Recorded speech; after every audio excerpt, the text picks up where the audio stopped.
ایک بار ایک شخص ہمارے نبی پاک صلی اللہ تعالی علیہ وسلم کے پاس آیا اور کہنے لگا کہ یا رسول اللہ، میں بہت غریب انسان ہوں، میرے رزق میں برکت نہیں ہوتی، میں کیا کروں؟ مجھے کوئی ایسا عمل بتا دے کہ جس سے میرے رزق میں برکت ہو جائے، میرے کاروبار میں بھی برکت ہو جائے، میری ساری پریشانیاں دور ہو جائیں۔ تو یہ سن کر آپ نبی پاک صلی اللہ علیہ وسلم نے فرمایا کہ اے شخص، تم چاول کھایا کرو، اللہ کے فضل و کرم سے اور اس کی برکت سے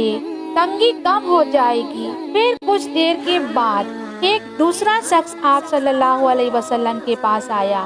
اور کہنے لگا کہ یا رسول اللہ، میں بہت امیر ہوں اور میرے پاس مال دولت بہت ہے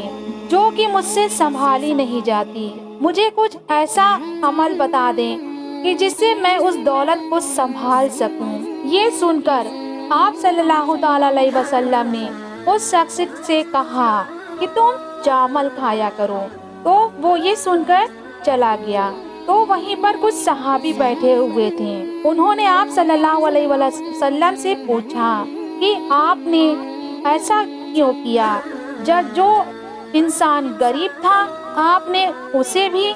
بولا کہ تم چاول کھایا کرو، اور جو شخص امیر تھا آپ نے اس کو بھی ایسا ہی بولا کہ تم چاول کھایا کرو۔ یہ بات مجھے کچھ سمجھ میں نہیں آئی۔ تو آپ صلی اللہ علیہ وسلم نے فرمایا کہ اللہ نے چاول میں برکت رکھی ہے، جو شخص چاول کھاتا ہے وہ اللہ کی پناہ میں رہتا ہے اور اس کے مال و دولت میں بھی برکت ہوتی ہے چاول کھانے سے۔ اسی طرح وہ شخص جب اپنے گھر جائے گا، غریب شخص جائے گا، اپنے گھر میں جا کر چاول کو پکائے گا اور پھر چاول کھائے گا، جب وہ کھائے گا تو چاول کا ایک ایک دانہ بٹور کر اپنی پلیٹ سے کھائے گا، پوری پلیٹ کو صاف کر کے کھائے گا، جس کی وجہ سے جو اس میں سے برکتی دانہ ہوگا